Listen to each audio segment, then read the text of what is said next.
ang cross doon sa Calvario ay the story of love, mercy, and grace. Istorya ng pag-ibig, habag, at biyaya. Itong unang wika ng ating Panginoon ay wika po ng pagpapatawad. Sa kabila ng dinanas ng ating Panginoon, hirap, sakit, pangungutya ng mga taong nagpapa sa Kanya sa krus, paglalait, pamungusong, at marami pang masasamang salita ang sinabi sa Kanya, ang ating Panginoon, hindi po siya nakadama ng higanti sa mga tao doon. Kundi ano ang naramdaman ng ating Panginoon? Ang Panginoon, nung siya ay nakabayubay doon sa krus ng Kalbaryo, ang naramdaman ng ating Panginoon ay habag at pag-ibig sa mga tao. Kaya nasabi ng ating Panginoon, Ama, patawarin mo sila sapagkat hindi nila nalalaman ang kanilang ginagawa. Kung alam sana mga kapatid, yung mga Hudyo noon, yung kanilang ginagawa, sana na hindi na nila ginagawa ng ating Panginoon. Ang makasalanan, tunay na hindi po niya alam ang kanyang ginagawa. At ganoon din tayo noon mga kapatid. Diba? Noong tayo ay gumagawa ng kasalanan, hindi rin po natin alam ang ating ginagawa. Ang akala natin, tayo po ay naglilingkod sa Diyos. Ang ating ginagawa ay nakapagbibigay lugod sa ating Panginoon. Ano? Ang alam natin na mayroon tayong reliyon at tayo ay pupunta sa langit. Subalit mga kapatid, dahil sa kahabagan ng ating Panginoon, nalaman po natin ang katotohanan at ipinangalan po sa atin ang pagpapatawad ng ating Panginoon. Alam niyo mga kapatid, salamat sa ating Panginoon na dahil sa kahabagan niya, nakita po natin yung pag-ibig ng ating Panginoon. Nakita po natin yung tunay na pangaral ng pagpapatawad ng ating Panginoon. Di ba? Ang paghingi ng tawad sa ating Panginoon ay gawa po ng Espiritu Santo. Hindi lahat ng humihingi ng tawad sa ating Panginoon ay napapatawad. Diba? Yung pagpapatawad, yung paghingi nila ng tawad sa ating Panginoon ay hanggang bibig lamang. Sa bibig lamang. Kung kaya, yung tao ngayon na humingi ng tawad sa ating Panginoon ay hindi nakaranas ng pagpapatawad ng ating Panginoon. Subalit mga kapatid, ang tunay na humihingi ng kapatawaran ng ating Panginoon ay hindi lamang niya ipinapahayag yung kanyang mga kasalanan, kundi nasa kanyang puso yung pagsisihan, yung lahat ng kanyang mga ginawang kasalanan. Yun ang gustong makita ng ating Panginoon sa hapon ito, mga kapatid. Kung tayo ay humihingi ng kapatawaran ng ating Panginoon, kailangan makita sa ating mga puso na tayo ay nagsisisi sa ating mga kasalanan. At ang pagsisisi, mga kapatid, ay ang pagtalikod sa mga ginagawang kasalanan.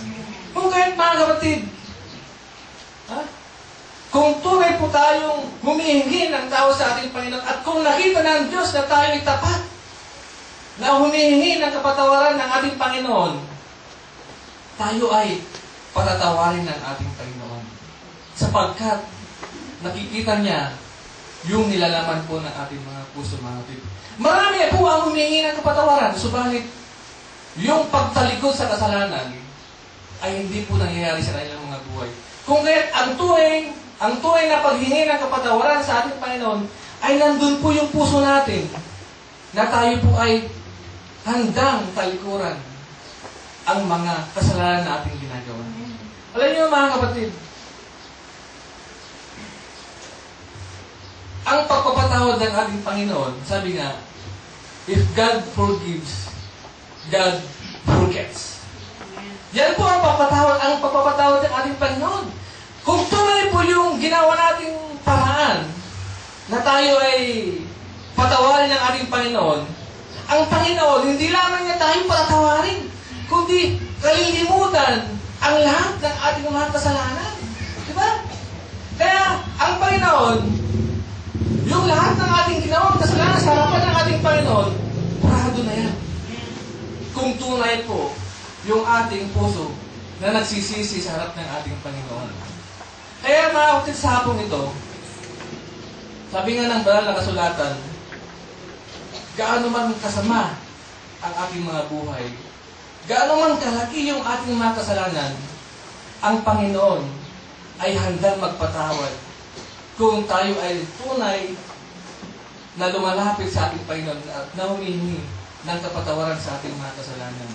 Sabi nga, kung ang ating mga kasalanan ay kasinlaki ng barko, subalit ang pagpapatawad ng ating Panginoon ay kasinlaki naman ng dagat sa ating. Kaya ganoon yung kabutihan ng ating Panginoon. Na kung tayo ay tapat na humihingi ng kapatawaran sa ating mga kasalanan, ang Diyos, ganoon niya, hinilayo ang ating mga kasalanan. Yung ating kasalanan sa Kanya. Kaya ganoon po yung kabutihan ng ating Panginoon. Kaya nga ating mga kapatid, lagi po nating alalahanin na ang Diyos, siya ay nakahandang magpatawad sa sinumang humingi ng kapatawaran sa kanyang mga kasalanan. Ang gusto lang ng ating Panginoon, yung talagang, yung pusong humingi talaga ng kapatawaran sa ating mga kasalanan. Sapagkat kung nakita ng Diyos na tayo ay tapat, na gusto nating maglingkod sa ating Panginoon, yung pagpapatawad ng ating Panginoon ay ibibigay sa atin. At sa pamamagitan po ng pananampalataya, matatanaw po natin ang kapatawaran ng ating mga kasalanan. Alam niyo mga kapatid, hindi na po natin marinig na pinapatawad kita. Kundi ating Panginoon, sa pamamagitan ng pananampalataya, matatanaw po natin yung pagpapatawad ng ating Panginoon. At karanasan po natin yan mga kapatid. Sa pamamagitan ng pananampalataya, tayo ay pinatawad ng ating Panginoon sapagkat mayroong katunayan. Mayroong katunayan sapagkat hindi lamang niya tayo pinatawad, kundi binago ang ating mga buhay. Kung kaya't ang Kristiyano na tumanggap sa ating Panginoon, hindi lamang siya napatawad, kundi siya ay nabago yung kanyang buhay. At ngayon, lumalakad siya ayon sa kalooban ng ating Panginoon. Mga kapatid, yan po yung unang wika ng ating Panginoon. Wika po ng pagpapatawad. Ang Panginoon, siya ay laging handang magpatawad sa sino mang nagkasala sa Kanya. Sa hapong ito, ang ikalawang salita ng ating Panginoon nang siya'y nasa krus ng Kalbaryo. At sinabi niya sa Kanya, katotohanan sinasabi ko sa iyo, ngayon ay kakasamahin kita sa paraiso. Salamat sa ating Panginoon na mayroong ganitong pag-aaral ng salita ng ating Panginoon. Atin siyang inaalala na kung saan ang ating Panginoon ay namatay sa krus ng Kalbaryo upang tayo tubusin sa ating mga kasalanan. At iyan ay talagang makapangyarihan sapagkat sa panahon natin ngayon ay tayo ay nakakapamuhay ng banal at walang kasalanan sa ating buhay. Dahil yan sa dugo na tumigis sa krus ng Kalbaryo. Siya ay nasa gitna, meron siyang isang magnanakaw o isang makasalanan sa kaliwa, at meron siyang katabi na nasa kanan na kung saan. At ang sabi niya rito, sa 43, ngayon ay kakasamahin kita sa paraiso. Ano ba yung paraiso na yan? Ang sabi niya dito sa King James Version, ito ay kingdom o paradise. No, ang paradise, according to Greek words, no, ang sabi niya dito, ang paradise is come from the Greek word paradisos, which means garden. Sa Old Testament, ito ay Garden of Eden. Na kung saan si Eva at Adan sa Genesis, ang binabanggit na paraiso doon ay ang Garden of Eden. Pero sa panahon ng ating Panginoon, nung siya'y narito, ito ay maliwanag na sinasalita ng ating Panginoon na langit or heaven. So iyan po ang ibig sabihin ng paradise. At sa panahon ng ating Panginoon, nung siya'y nasa krus ng Kalbaryo, merong ipinangako ang ating Panginoon. Meron tayong assurance na kung tayo mananampalataya sa ating Panginoong Jesus, ay mayroong paraisong naghihintay sa atin. Kaya nga tayo narito. Tayo ay umaasa na merong langit, merong paradise para sa ating buhay spiritual. No, tayo ay nakakapamuhay sa libutang ito ng hiwalay sa kasalanan. At sa pamumuhay natin sa sanlibutan ito na hiwalay sa kasalanan, tayo ay merong karapatang pumunta sa langit o sinasabi natin na paradise. At ang paradise ay para lamang sa banal na Kristiyano. Banal lamang ang makakapunta sa paraiso. Walang hindi banal doon. Kaya walang makasalanan na pupunta ng langit. Kaya sa hapong ito mga kapatid, kung di pa tayo malapit sa ating Panginoon, kung di pa natin ang pagsisiya ng ating kasalanan, tayo ay walang karapatan sa paraiso na ipinangako ng ating Panginoon. Tulad ng dalawang tao na to, isang nasa kaliwa at isang nasa kanan. Ano ang ibig na mangyari sa kanilang buhay? No, sila'y parehong salarin, parehong nakapako sa krus ng Kalbaryo sa kaliwa. Ang sabi niya dito sa verse 39, siya inalpusta ng isa sa palasang nabibitin na sinasabi, hindi baga ikaw ang Kristo, iligtas mo ang iyong sarili at kami. Nakita niyo, baka isa tayo sa mga taong ganyan, sa mananampalataya, nagsasabi mananampalataya. Pero ang ating puso ay hindi nagtitiwala sa ating Panginoon. Kaya nga ang nangyari dito, siya'y inaalipusta. Inaalipusta niya ang ating Panginoon sa krus ng Kalbaryo. Pero ano ang sabi ng pangalawa? Sa verse 40, datapot sumagot ang isa at sa pagsaway sa kanya'y sinabi, hindi ka pa baga natatakot sa Diyos? Yamang ikaw ay nasa gayon ding kaparusahan. At nakita niyo sa pagkasabi na ito ng tao na ito, ay nakita ng ating Panginoon ang puso niya at sa pamamagitan niya ng pagtanggap sa ating Panginoon, siya ay makakasama sa buhay na walang hanggan. Kaya anong sabi niya dito sa 43? At sinabi niya sa kanya, katotohanan sinasabi ko sa iyo, ngayon ay kakasamahin kita sa paraiso. Nakita niyo?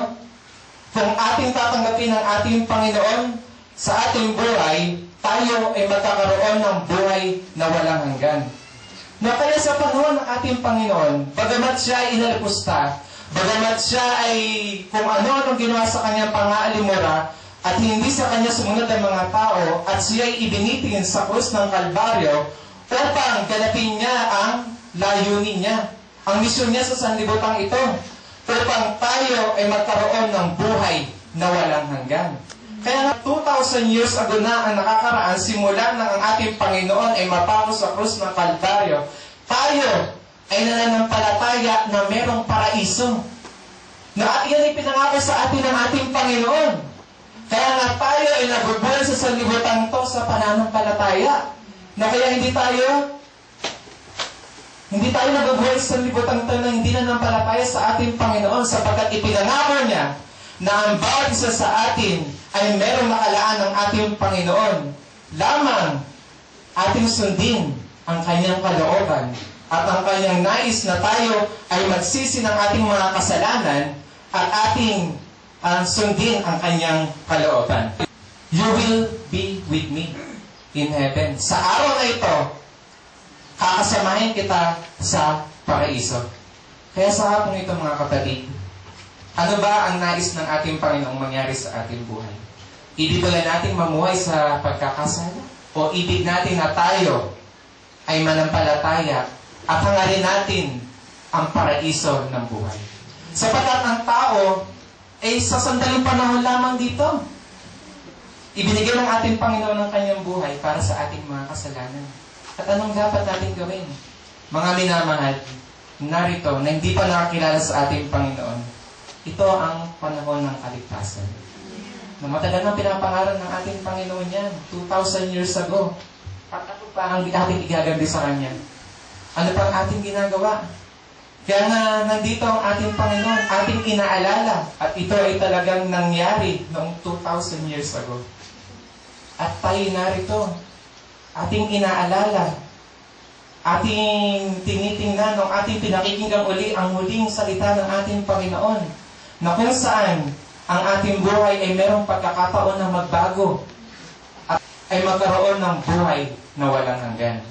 Ano nga bang nais nating mangyari? Kaya nga sabi ko sa Panginoon habang ako'y nanalangin kanina, Panginoon, ano bang nais niyo mangyari sa amin?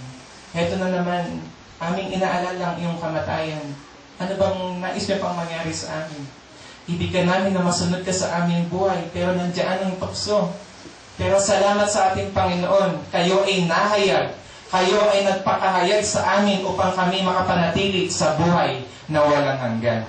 Kaya yan po ang mensahe ng ating Panginoon. Yung pangatlong wika natin pong mag-aaralan ngayon, ito yung wika ng kaaliwan. Kung ating pong makikita na sa mga sitwasyong ito, ang ating Panginoong Jesucristo ay nakapako dun sa krus ng Kalbaryo, nasasaktan, nahihirapan. At sa kanyang pagtingin sa ibaba, nakita niya yung kanyang ina. Na iba ko yung si Maria at ang kanyang kalagad. At kanyang sinabi, babae, narito ang iyong anak. At sinabi niya, anak, narito ang iyong ina. Wika na kung saan ating makikita at maramdaman na ang ating Panginoong Yesus sa kabila ng kanyang kahirapan na nararanasan, sakit ng mga latay na kanyang natamo mula pa nung bago pa sa krus ng Kalbaryo, sa daan pa lang nilalati ko na nagpapasa ng krus na ang krus naman na yun ay hindi magaan. Na ang krus na yun ay kabila na nilalait pa siya, dinuduraan. Ating makikita kung gaanong hirap ang kanyang naranasan at pagkatapos nun sa krus, hindi siya itinali. Mga kapatid, ipinako siya. May korona na, sabi nga, halos ang haba ay bumaon sa kanyang ulo. Inay kung paano ang sakit na nararamdaman niya sa kabila ng mga panahon na yon, nang makita niya ang kanyang ina na nagdadalang hati at ang kanyang alagad na nasa kanyang tabi. Ang nasa puso pa rin niya, aliwin ang kanyang ina. Aliwin at bigyan ng pag-asa sa kanyang buhay. Na sa halip na siya yung humingi ng tulong, humingi ng kaaliwan. Pero sa halip, siya yung nagbibigay ng kaaliwan. Siya yung nagbibigay ng pag-asa. Siya yung nag-i-encourage sa kanyang dakilang ina at sa kanyang kalagad. Mga kapatid, sa hapong ito, sino nga ba ang nangangailangan ng kaaliwan? Di ba yung nabibighati, yung nasasaktan, yung nahihirapan, yung nagdudusa, yung po pwedeng siya yung namumroblema, may sakit.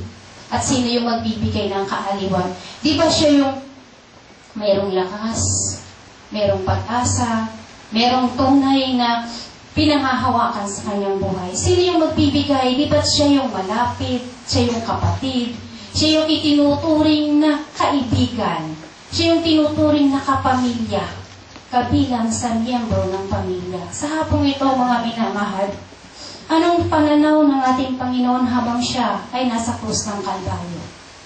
Ang tinitingnan niya, hindi yung sakit na nararamdaman niya, hindi yung pighati, o hindi ang itinuturing niya, ang ibinibigay niya para sa kanyang ina, para sa kanyang kapatid, ay walang iba kung hindi ang maaliw ang mga ito. Na dahil sa kabila ng kanyang kahirapan na nararamdaman, sa kabila ng kanyang sakripisyong ginagawa, meron itong worth, meron itong dahilan. Hindi upang tayo ay magkaroon lamang ng gloria, kundi upang tayo rin naman ay maging kaaliwan sa ating buhay na ito. Ako, wala na si Maria, wala na yung mga alagad. Sino ang ina ngayon at sino ang kapatid sa panahong kasalukuyan natin, mga minamahal? Di ba't ang iglesia? Ang iglesia na siyang ina ng ating buhay pananampalataya. At sino ang kapatid? Di ba ang iyong katabi sa mga oras na ito? Yan tinatawag mong sister, yan tinatawag mong brother, yan ang iyong kapatid. At ito, mga kapatid, kabilang tayo sa pamilyang ito.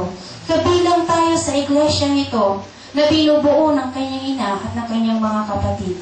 Tayo ang iglesia ng Diyos. Kabahagi tayo sa pamilyang ito. Tayong itinuturing na mag-aaliwan sa isa't isa. Tayo yung sinasabihan na sana sa ating buhay na ito ay magsilbing kaaliwan ang bawat isa sa atin. Paanong paraan, mga minamahal? Amen? At ang sabi nga niya, bilang kaaliwan na gusto ng Panginoon sa atin, ang inaasahan ng Panginoon sa atin, magmahalan, magpaalalahanan, magmalasakitan tayo sa isa't isa. Sa inang iglesia natin, sa iglesia ng Diyos, pakamahalin natin ang gawain ng Panginoon na binili ng dugo ng ating Panginoon doon sa krus ng Kalbaryo. Hindi biro. Sabi ko nga kung kanina nang kumaawit kami, siya'y napayubay doon sa krus ng Kalbaryo. Inalimura, dinuraan, nilatigo. Ang hirap ng sinapit ng ating Panginoon. At sabi nga, hindi mo kayang sukatin ang sakit ng ito sa pamamagitan ng salita. Kaya nga, yung iba nagdadanas ngayon, ginagaya nila ang Panginoon, nagpapapako rin sa krus, nagpapalatigo rin. Kulang yon. Sapagkat libo ang dinanas na sugat ng ating Panginoon. Amen? Para lamang tayo matubos mula doon sa ating mga kasalanan. Upang tayo lamang ay maging kabahagi sa pamilyang ito at tayo magsilbing kaaliwan sa isa't isa. Ang gawain ng Panginoon, pakamahalin natin mga minamahal. Ang mga manggagawa, pag malasakitan natin sila, alam niyo yung mga manggagawa, natutulog yung gabi na makaisip lamang ng isa-sermon na ipapakain sa atin. Minsan kinakalimutan nila ang sarili nila, makapaglingkod lang para sa atin. Yan ang ginawa ng ating Panginoon doon sa krus ng Kalbaryo. Napakalaki. Napakalaki ng parte. Pero doon sa krus ng Kalbaryo, anong ginawa niya? Ipinapahiwatig niya sa atin ang wika pa rin ng kaaliwan. Gusto niya tayong aliwin. Gusto niya tayong pakamahalin, bigyan ng pag-asa, bigyan ng tunay na liwaga ng buhay na ito. Hindi tayo nabuhay para kumain lang, para matulog lang, para maligtas, para magsisimba lang, para magbibigay lang sa gawain sa Panginoon. Hindi. Namnamin mo, kapatid, ang ginawa ng Panginoon doon sa krus ng Kalbaryo. Makipag-aliwan ka, makipagtulungan tayo sa isa't isa. Sa kapatid, sabi nga niya, abutin mo ang iyong kapatid. Huwag yung, ako mahina, ako may problema, ako may sakit, ako, puro ikaw nararamdaman mo yung hirap, pero hindi mo naramdaman ang hirap ng kapatid. Naabot mo na ba ang kapatid sa panalangin? Amen? Nahamon mo ba siya? Amen. Nabibisita mo ba siya? Amen. Kung nalulungkot ba siya, inaaliw mo siya? Amen. Kung siya ba'y nagugutom, pinapakain mo, paano naman kami? Kaya sa gabing ito, sa hapong ito, mga minamahal, napakaganda. Napakasarap damhin ang pag-ibig ng Diyos. Napakasarap ng kaaliwan na naggagaling sa ating Panginoon. Tama, ang Santong Espiritu ang dakilang mga aliw. Pero kapatid, kasama ka sa aaliw sa iglesia. Kasama ka natutulog sa iglesia. Kasama tayong lahat bilang magsasabing mga Kristiyano sa hapon na ito na mag-aaliwan, magtutulungan sa paggawa sa iglesia ng Panginoon. Ibigay natin ang ating buong makakaya sapagkat ang Panginoon, sabi nga niya, hindi niya tayo iiwan, hindi niya tayo pababayaan. Hanggang ngayon, nakabukas ang Biblia, nagsasabi sa atin, ilagak ninyo ang lahat ng inyong kapalisahan sa akin sapagkat ipinagmamalasakit niyo tayo. Bilang magkakapatid, ano ang sabi ng Panginoon? Mga kaibigan tayo sa isa't isa. Yan ang sinabi ng Panginoon. At ang wika ng kaaliwan na ito, bagaman siya'y nahihirapan, bagaman siya'y nasasaktan, bagaman siya'y nagdurusa sa hirap na ito, pero ano pa rin ang nasa puso ng Panginoon? Bigyan tayo ng kaaliwan. Bigyan tayo ng pag-asa. Binigay niya ang kanya iglesia, nanditong iglesia ng Diyos, nandiyan ang mga kapatid. Ikaw at ako magkabit ito sa hapong ito, sa araw na ito, mga miniibig, maging kaaliwan tayo sa isa't isa. Walang malayo sa gustong makapag-aliwan sa mga kapatid. Puso na ang text, piso lang. Amen? Lalo na napakalaking tulong ang ating mga dalangin. Kaya kapatid, ganun din ang mga kapatid na nasa kapighatian ngayon. Kailangan din nilangin yung mga kamay. Ang ating mga kamay, ang ating bibig. A simple word of comfort. Amen? Hindi yung sitting pretty lang tayo dito. Maganda ang buhay mo. Wala kang problema. May pera kang ginagastos. Masaya ka. Hindi mo naalala yung kapatid. Baka wala palang isa sa akin. Maging daluyan tayo ng pagpapala. Kaya sa hapong ito, mga minamahal, kaaliwan, inaaliw tayo ng Panginoon. Sa kabila ng kapighatian niya, nagbibigay siya ng kaaliwan. Huwag mong pakiramdaman na lalagagi sa ating mga sarili yung ako nalulungkot.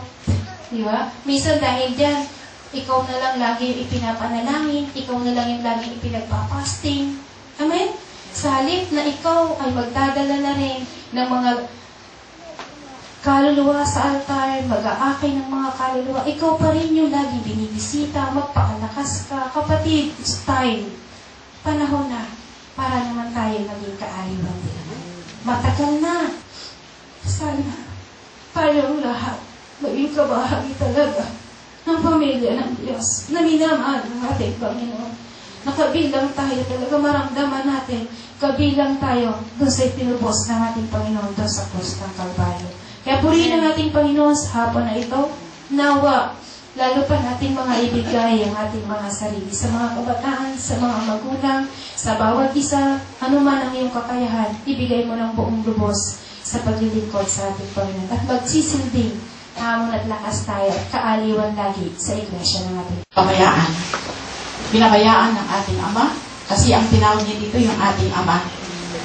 At sa buhay din ng tao, masakit na tayo kapag tayo nakaranas ng tayo iwanan ng ating mga mahal sa buhay, ay talaga matindi yung sakit na ating mararanasan. Di ba mga kapatid? Dahilan kung tayo napabayaan kahit ng ating mga mahal sa buhay, kaibigan, tao na nakapaligid sa atin, na tayo pinabayaan, masakit yun mga kapatid. At yun din ang nangyari sa ating Panginoon. At kung ating alalahanin mga kapatid, kasama ng mga alagad, pumunta sila sa bundok ng Gethsemane, ang ating Panginoon ay nananalangin doon. Pero anong ginawa ng ating Panginoon? Sabi niya sa kanyang alagad, kayo ay makatira sa akin at makipagpuyat kayo sa akin. Sabi ng ating Panginoon. Sa dahilan, sabi ng ating Panginoon, namamanglaw ang aking kaluluwa, sabi niya. Meaning to say, talagang punong-puno ng kalungkutan yung nadadama ng ating Panginoon. Pumunta siya at nanalangin siya, iniwanan ng mga alagad, at nanalangin ng ganito. Inidadalangin niya, Ama, kung maaari, ilayo mo ang sarong ito. Alam natin lahat mga kapatid, kaya idinadalangin ng ating Panginoon ang nadadama ng ating Panginoon. Dahilan, isa siyang Diyos na nagkatamang tao na tulad natin na meron po tayong sakit na nadadama ng ating Panginoon. Bilang isang tao, ay nadadama rin ng ating Panginoon. At alam niya na mangyayari yun. Mangyayari yun sa kanya, mga kapatid. Nakita natin bumalik ulit. Tingnan niya ang kanyang mga alagad. Natutulog at walang hirap. Ano ang ibig sabihin nun, mga kapatid? Naghahanap pa rin ng mga aliw ang ating Panginoon. Yung makakasama. Yung minsan, pag meron tayong mga pagsubukan, minsan na marami tayong mga problema. Nangangailangan tayo ng nangangailangan tayo ng tulong, ng kaaliwan mula sa ating mga kapatid. Ganon din ang ating Panginoon sa kanyang mga alagad. Tinignan niya ang kanyang mga alagad at sila'y natutulog ulit. Parang humihingi siya na parang, samahan naman ninyo ako. Nakadahilan ako'y nahihirapan. Parang ang damdamin ng ating Panginoon, masakit ang kanyang nadadama, mga kapatid. Tapos bumalik na naman siya. At ano naman ang ginawa? Nanalangin na naman muli. Sabi niya, ganun yun din ang sinabi. Ama, kung maaari, layo mo ang sarong ito. Alam niyo mga kapatid, itong sarong sinasabi ng ating Panginoon. Ito yung kahirapan na dadanasin ng ating Panginoon. Ito yung time na talagang siya ay dadapin, alimurahin, pagpapaluin, bubugin, kukoronahin, matitigis ang dugo ng ating Panginoon at kung gaano kasakit yung mga ginagawa ng mga tao sa kanya. Sa kabila ng kanilang paghuli sa ating Panginoon, nakita natin na wala siyang kasalanan at nakita natin yung kanilang mga ginagawa. Sa kanya na binubupog siya, inaalimura, nakikita natin kung gaano kasakit yun. Walang kasalanan. Dahil nakita natin kahit nung binigay pa siya kay Poncio Pilato, umiwas din si Poncio Pilato dahil nakita nila na walang sala ang ating Panginoon sa kanilang pagdakip sa ating Panginoon. At sa kabila ng time na siya dinakip, ano nangyari din? Pati ang kanyang mga alagad, iniwanan, mga kapatid. Lahat na nakapaligid. May mga kapatid, maraming nagtatanong, bakit pinabayaan ng Diyos ang ating Panginoon? Tunay na pinabayaan ng ating Ama na nasa langit, ang ating Panginoon. Ano po ang kadahilanan nito, mga kapatid? Ito po ang kadahilanan kung bakit pinabayaan. Kung hindi po pinabayaan kasi ng ating Panginoon, wala po tayo dito, mga kapatid. Hindi po tayo natubos mula sa kasalanan. At ang dakilang pag-ibig niya, hindi po iira sa atin yan. At higit sa lahat, upang matugunan ang hustisya ng Diyos. Naibig niyang nahanap niya sa tao. Barayin mo yung dakilang pag-ibig ng Diyos. Mamatay ang ating Panginoon upang matugunan yung hustisya ng Diyos. Hinayaan niyang mamatay ang kanyang anak. Nawa, mga kapatid, bigyan natin ng halaga dahilan kung hindi natugunan yung hustisya ng Diyos na ang tao ay hindi maalis sa bungay makasalanan. Walang kabuluhan yun, mga kapatid. Kaya tayong, yamang din tayo, ay tayo ay natugunan sa atin yung hustisya ng Diyos na tayo naligtas mula sa kasalanan, na tayo naging Kristiyano. Mga kapatid, pangalaghan po natin mabuti ang ating tinagkap mula sa ating Panginoon. Dakilang pag-ibig ng Diyos, ang Panginoon. Hinahamon ko kayo, mga kapatid, tayo makapagpatuloy po tayo sa paglilingkod sa ating Panginoon. Yaman din tayo ay napabilang na sa pamilya ng ating Panginoon. Mga tiis tayo, mga palakasan tayo, mag-iibigan tayo sa bawat isa sa atin. At ito ang ibig niya maipakita sa atin kung bakit pinabayaan ng Diyos upang matugunan. Pero may katawang tao siya. Kamukha natin. Tao tayo. Nahihirapan. Nauuhaw. Kanina, uhol tayo. Nung nilipat natin yung upuan, pagbalik dito, nauuhaw tayo. At kung minsan nahihirapan tayo, napapagod, inaantok. Nararanasan natin ng mga bagay yan. Ngayon din ang ating Panginoon. Nagkatawang tao siya. Hindi siya kaiba sa atin. Kung nararamdaman natin, nararamdaman din niya ang mga bagay na yan. At siya'y nagbuhat ng krus habang papunta sila sa lugar kung saan siya ipapako. Sa pagbubuhat niya ng krus, mabigat ang krus na ito. Dumating yung isang alagad at siya tinulungan dahil nakita niya ang Panginoon, hihirapan na. Doon, kahit paano naibsan yung hirap ng Panginoon, pero kinuha niya uli yung krus na yan. At kanyang binuhat. At sa kanyang paglalakad, sa kanyang hirap, nakaranas siya ng pagkauhaw bilang tao. Ngunit hindi ito ang mas kinauuhawan ng ating Panginoon. Mas kinauuhawan ng Panginoon ay yung pag-ibig ng mga tao sa Kanya. Yung pang pag-ibig na gustong madama ng Panginoon. Alam niyo ang Panginoon na dito sa lupa, para bagang dumating yung kontrabida sa sanlibutan. Ang mga Hudyo galit sa Kanya, mga mayayaman galit sa Kanya, yung mga abang tao lang, yung mga mahihirap, ang talagang nagpumansin sa ating Panginoon. Tingnan nyo nga yung ginawa ng ating Panginoon sa krus ng Kalbaryo. Tiniis niya yung hirap dahil sa mga taong itong umaalipos na sa Kanya. Sa mga nagsasalita na hindi magaganda, sa lumalatiko sa Kanyang likod, ginawa ng ating Panginoon yun. At nabitawan niya yung salita, Ama, patawarin mo sila. Ngunit ang mga taong ito, wala silang ibang hangad, kundi ang ating Panginoon ay ipako sa krus. Walang ginawang masama ang Panginoon na sinahan dito sa lupa. Walang ginawang masama ang ating Panginoon. Puro kabutihan.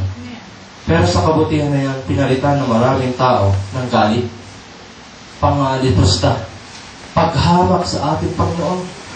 Manggagaling ba sa isang hamak lamang na karpintero, ang isang hari ng mga hari, Panginoon ng mga Panginoon? Ang nakikita nila, ang gusto nila makita galing sa mayaman. Eh, Panginoon, mahirap lang. Kaya nakita natin, galit ang maraming tao sa Kanya. Sa ating pong kapanahonan, bakit hindi natin tanungin? Nabigay ba natin yung pag-ibig natin sa Panginoon? Talaga bang pag sinabi natin, Panginoon, mahal kita? Talaga bang nanggagaling yan sa puso? Na sinasabi mo sa Panginoon, mahal kita, Panginoon. Kung mahal natin ang ating Panginoon, handa natin siyang paglingkuran. So ang Diyos, sa pag-ibig ng tao, at uhaw rin siya sa ating pagsunod. Uhaw ang Diyos. Sino kung gusto mong sundin ang ating Panginoon, sabi nga, tanggihan mo ang iyong sarili at sumunod ka sa akin. Tanggihan mo ang iyong sarili. Naiinitan ka?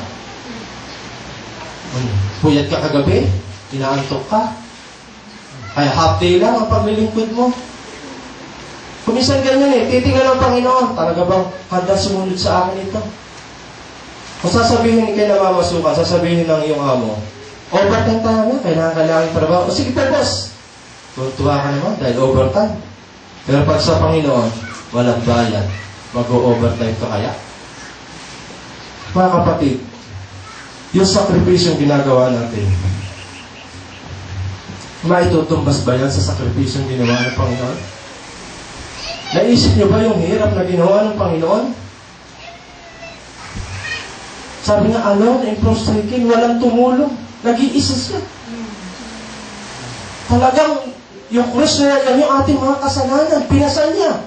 Nagtiis siya ng hirap. Tayo, konti paghihirap lang. Back out na. Kaya mga kapatid, nawawa ang Diyos sa pagsunod sa bawat isa sa atin. Ang gusto ng Panginoon, yung 100% na pagsunod. Ayaw niya ng bukas, mainit. Susunod, malamig. Susunod, present. Susunod, absent. Paglingkuran natin. O sundin natin ang ating Panginoon. Sundin natin ang kanyang mga kalooban. Alam ang kalooban ng ating Panginoon. Napag-aaralin natin yan pag-araw ng linggo. Nababasa natin yan sa mga babasahin. Sa pagbubuloy-buloy natin ng salita ng Diyos, nakita natin ang kanyang kalooban. Sa mga ngayon lang nakarinig ang kalooban ng Diyos, tayo mamuhay na mayroong kabanalan sa panahong kasalukuyan. Yun ang kalooban ng Diyos. Kaya nilalabanan natin yung turo ng iba na wala ng banal ngayon. Kaya mga kapatid, kung naglilingkod lang tayo sa Panginoon, naglilingkod na lang din tayo sa Panginoon, bakit hindi pa natin talaga ibigay yung lahat na paglilingkod sa Panginoon? Hinahamon kayo. Gusto ng Panginoon para siya nagsasalita sa hapong ito, anak ko, uhaw na ako sa paglilingkod mo. Alam niyo, napakasarap din alalahanin yung sinasabi ng mga nauna sa amin. Mga tumanggap sa Panginoon. Hanggang sa ngayon, naglilingkod pa rin sila. Pero lagi mo maririnig sa kanila, kulang pa rin yung ginagawa nilang paglilingkod. Di lalo na pala yung hindi naglilingkod. Paupo-upo lang. Pakinig-kinig lang. Kaya mga kapatid, hinahamon kayo ng Panginoon at gusto niya paglingkuran natin siya ng buong puso, Panginoon. Mahal din siya sa ating mga pagsamba. Walang ibang nilalang sa sanlibutan ito na dapat natin sambahin ng higit sa Panginoon. Wala. Walang nakaihigit na dapat natin sambahin. Ang pagsamba, yung word na pagsamba, sa Panginoon lang natin yan dapat iniuukol. Hindi kahit kanino man, sa ano man, kundi sa Panginoon lamang. Paano natin magagawa sambahin ng Panginoon? Kung ang kasalanan ay nasa ating pa rin puso. Kailangan, una maalis yan para magawa nating sambahin ang ating Panginoon. Doon sa 29 tumasabi ng awit, inyong sambahin ang Panginoon sa kagandahan ng kabanalan. Kagandahan ng kabanalan. Ibig sabihin, ibig ng Diyos na yung buhay natin nagiging maganda dahil tayo banal sa panahong kasalukuyan. Kaya unahin ang ating Panginoon sa mga pagsamba. Kung minsan yung nakakalungkot na hindi natin makaya magpuyat para sa Panginoon. Kung minsan gusto mo sambahin ng Panginoon, kahit nagpupuyat yan, magagawa mo siya isambahin sa iyong buhay. Marami ang sumasamba sa Panginoon noon. Pero pagdating ng mga panahon, maraming umagaw sa pagsamba ng Panginoon. Sino? Ang sarili, ang kayamanan, o mga bagay na sa libutan ito. Inagaw na. Sa iyong buhay, sino ang talagang sinasamba mo? Ang iyong sarili? Kailangan po mga kapatid, tigtiyakin natin sa ating sarili, Panginoon talaga. Yung nangingibabaw, yung priority natin, at yung ating siyang sinasamba sa ating mga buhay. Kaya nauhong Panginoon sa mga bagay na yan. Bakit hindi natin makayang ibigay? Hindi tayo hanggang ibigay yan para sa Panginoon. Hindi na pinagdadaman natin yung mga bagay na yan. Pero marapat natin yan ibigay sa Panginoon sapagkat karapat dapat siyang bigyan sa kanyang pagkauhaw. Kaya mga kapatid, nakita natin, kung meron man tayong kukulangan sa mga bagay na ito, o hindi pa natin nagagawa talagang tugunan yung kaahawan ng ating Panginoon, ba't hindi natin gawin yun? Kasi wala ngayon. Panginoon, tulungan niyo po akong magawa ko mga bagay nito upang matugunan yung kaahawan mo sa aking buhay. Sa ating mga narinig kanina na wika, ay tunay na nandoon ang hirap ng ating Panginoon. At sa puntong ito, sa ika-6 na wika ng ating Panginoon, tayo'y palapit na sa pinakatampok na layunin sa pagkakatawang tao ng ating Panginoon. Ang pinakalayunin ng kanyang pagparito. Ang pinaka-purpose ng kanyang pagsilang. Walang iba kundi ganapin ang isang pinakadakilang gawain. Ang pagtubos na may handog para sa sangkatauhan. Para sa kasalanan ng sanlibutan. Para sa kasalanan mo at para sa kasalanan ko. Narito ang pinakatampok sa pagparito ng ating Panginoon. Siya ay malapit na sa kanyang pagbabalik sa kanyang Ama. Mula sa kanyang pagsilang hanggang doon sa punto na siya ay nandoon nakabayubay sa krus sa bundok ng Golgota. Ipinanganak sa isang pinakamahirap na kapanganakan na inilagay lamang sa pasabsaban kasama ng mga hayop at wala man lang matutuluyan. Hanggang sa siya ay lumaki, siya ay nangaral sa mga templo sa kanyang kabataan. Sa murang edad, nakita natin na siya ay nagtuturo sa mga sinagoga at sa mga templo. Hanggang sa siya ay formal na nag-umpisa ng kanyang ministeryo ng sanlibutan ito. Sa kanyang pagtawag sa kanyang mga alagad, sa 12, sila ay sumunod sa kanya. At sa kanyang paggawa, nakita natin na halos wala tayong mabasa na ang ating Panginoong Jesus ay namahina. Kundi sa buong panahon ng kanyang ministeryo sa sanlibutan ito, sa loob ng mahigit na 3 taon, wala siyang ginawa, kundi mangaral. Magpagaling ng mga may sakit. Magpalayas ng mga inaaniban ng demonyo. Wala siyang ginawa, kundi magpakain ng mga dukha sa mga nangangailangan. Yan ang naging buhay ng ating Panginoon. Subalit mga kapatid, hindi lamang yan ang pinakatampok sa kanyang pagparito. Hindi lamang siya mangaral, hindi lamang siya magturo, hindi lamang siya kumuha ng mga alagad na kanyang tuturuan, kung hindi meron pang higit pa roon ang layunin ng kanyang pagparito sa sanlibutan ito. At walang iba, kundi ang paghahandog ng kanyang buhay bilang pantubos sa kasalanan ng sangkatauhan. At habang siya ay nakabayubay doon sa krus, sinambit ng ating Panginoon, naganap na. Isang mahirap na bagay ang ginawa ng ating Panginoon. Mula nung gabi na siya ay nananalangin sa hardin ng Getsemani, isang marugdog na panalangin na kung maaari ay ilayo sa kanya ng Ama ang saro na kanyang haharapin. Ang hirap na yon. At maging ang kanyang mga alagad ay hindi makapagtiis sa pagpupuyat na yon sa panalangin hanggang doon dumating ang nagkanulo sa kanya at siya ay hinuli. At sa paghuli sa ating Panginoon, siya ay ginapos. At nung siya ay ginapos, siya ay dinala sa dakilang saserdote, pinagpasapasahan siya. Dinala siya kay Anas, dinala kay Caiphas, hanggang sa dinala siya kay Poncio Pilato. Sa Hall of Justice, dinala siya roon. Sa tinatawag natin na Hall of Court sa ating panahon ngayon. At walang masumpong ang anumang kasalanan sa kanya. Nang walang anumang mailaban sa kanya, nang walang anumang maisusumbong laban sa kanya.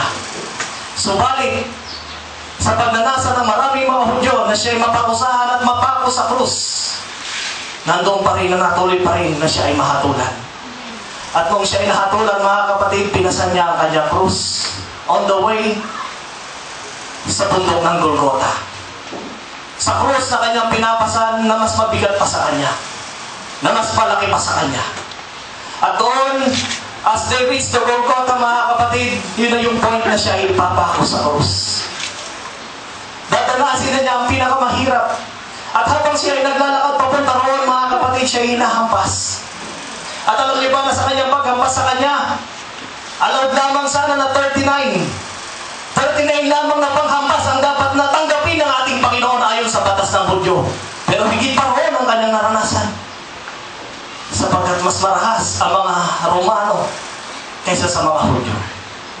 Siya ay tinambal sapagkat nung siya ay sumagot sa dakilang saserdote, nung siya ay tinanong, tinampal siya ng isang kawal. Sapagkat sinabi sa kanya, ganyan ka bang sumagot sa dakilang saserdote?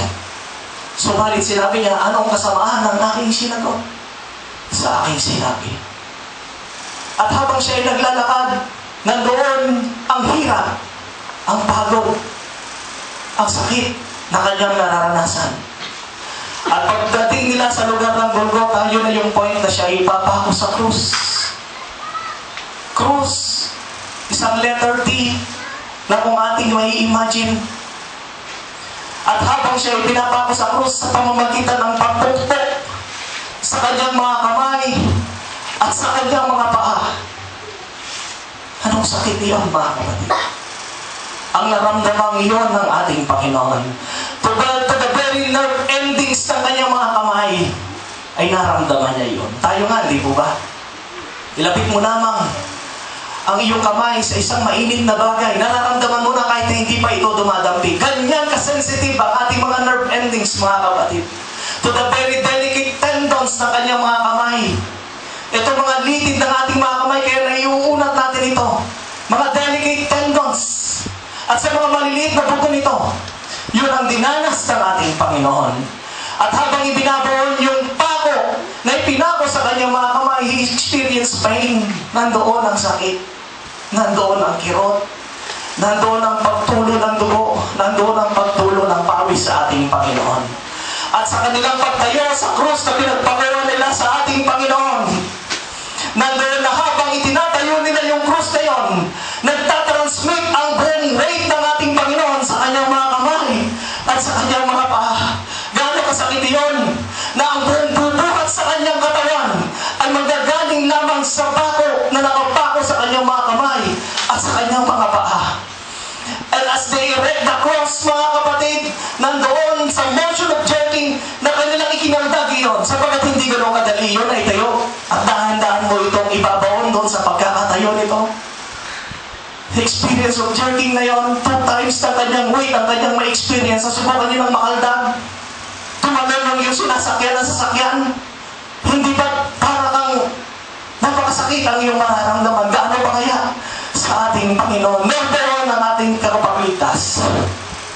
Nakasabit, nakabitay, nakabalubay doon sa krus. Bilang pagtubos sa kasalanan ng sangkatauhan sa hapong ito.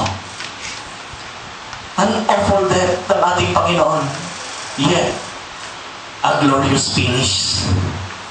Isang maluwalhating pagtatagumpay, isang maluwalhating pagtatapos ng kanyang journey sa sanglibutan ito. Na parang na ganyan sinabi, Ama, ginanap ko ang hula, natupad ang lahat ng nakasulat dito, natupad ang lahat ng inihula ng lahat ng mga propeta tungkol sa pagtubos sa sangkatauhan. At sa pagsabi ng ating Panginoon, naganap na. Narito ang isang free will offering for the sin of mankind. Narito ang pagtubos sa kasalanan ng sangkatauhan. And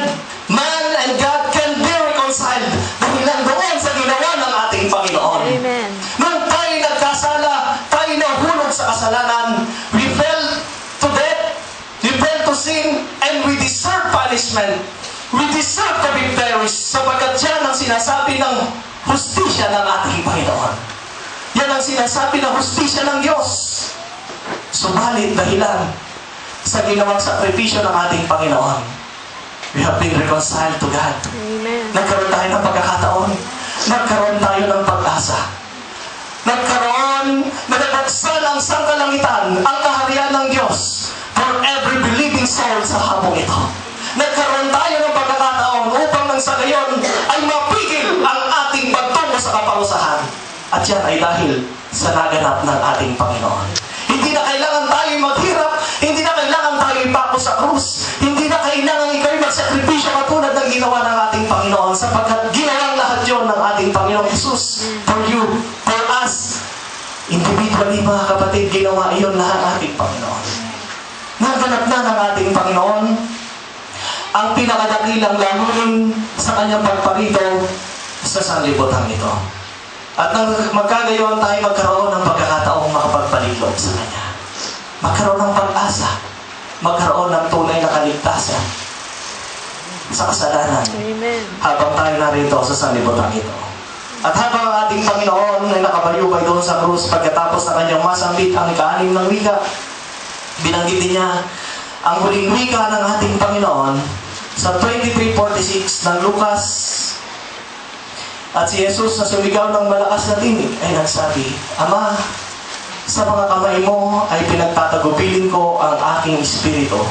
At pagkasabi nito ay nalagot ang hininga. The word of kumitan. Sa pagkapako ng ating Panginoon doon sa krus, ito na yung time that He will be reunited sa kanyang Ama sa langit. The word of kumitan. Na kanyang ipagtagubilin ang kanyang kaluluwa o ang kanyang espiritu sa Ama. Kaya sabi niya rito, the word of kumitan na kanyang sinabi, at pagkasabi nito ay nalagot ang kanyang hininga. Sa English, and having said thus, He gave up the ghost. Yung ghost dito walang iba kundi yung spirit. Na ang ibig sabihin nito mga kapatid, hindi ibig sabihin na ang ating Panginoon ay pinatay doon, kundi ang ibig sabihin dito na ang ating Panginoon freely, free will, free offering ang kanyang pagbibigay ng kanyang buhay para sa sangkatauhan. Kung makikita natin dito na pagkatapos na niyang maibigay, magawa yung layunin ng kanyang pagparito, nandoon na siya ay muling magpapalik sa kanyang Ama sa kalangitan. We can commit our spirit sa Ama, mga kapatid. Alam niyo ba, paano mangyayari yon? Every one of us will face death. Sino sa atin ngayon ang hindi mamamatay? Lahat tayo ay makakaranas nito. Habang dahil narito sa liputan ito, ito'y pansamantala lamang na ating buhay dito. Darating ang araw, kukunin tayo ng ating Panginoon. Darating ang araw, mawawala, matatapos ang ating journey sa sanlibutan ito. Pero bago matapos yun, isang pinakamasarap na pakiramdam sa atin as you face death, na nandoon na masasabi mo sa Diyos, Ama, sa iyong mga kamay, ipinagtatagubilin ko ang aking espiritu. Paano mangyayari yon mga kapatid? Kung ngayon pa lamang ay hindi mo na maipagtagubilin ang iyong buhay sa Diyos. Paano mangyayari as you face death na sasabihin mo na ipinagtatagubilin mo sa Diyos ang iyong espiritu samantala ngayon ay hindi na maisuko ang iyong buhay sa ating Panginoon? Alam niyo mga kapatid, sa isang buhay lamang na tunay na isinuko ang kanyang buhay sa Diyos, sa isang buhay na itubusang hinahandog niya ang kanyang sarili sa ating Panginoon, that's the time na you will face death sa iyong buhay, haharapin mo ang kamatayan, masasabi mong ipinagtatagubilin mo sa Diyos ang iyong kaluluwa. Amen. Sapagkat mga kapatid, meron kang misyon na naganap na. Meron kang misyon na na-accomplish. Meron kang misyon sa sanlibutan ito na nagampanan mo na. At pinakamasarap yun, matatapos mo yun at magbabalik ka sa iyong Ama na masasabi mong may pagtagubilin mo ang iyong kaluluwa sa Kanya. Kaya mga kapatid, naalala ko ating mahal na pastor. Yung kwento tungkol sa Kanya, yung Kanyang huling sinambit nung siya ay kunin ng ating Diyos. Sabi raw niya, uwi na ako. Yan din ba ang ating masasambit kung tayo kukunin ng ating Panginoon? Kaya mga kapatid, sa hapong ito ang ika-6 at ika-7 wika ng ating Panginoon. Nawa sa ginawa ng ating Panginoon para sa atin, huwag natin itong walang kabuluhan, kundi magkaroon ito ng kabuluhan sa ating buhay. Nawa mga kapatid, maranasan natin ang epekto ng offering na ginawa ng ating Panginoon doon sa krus ng Kalbaryo.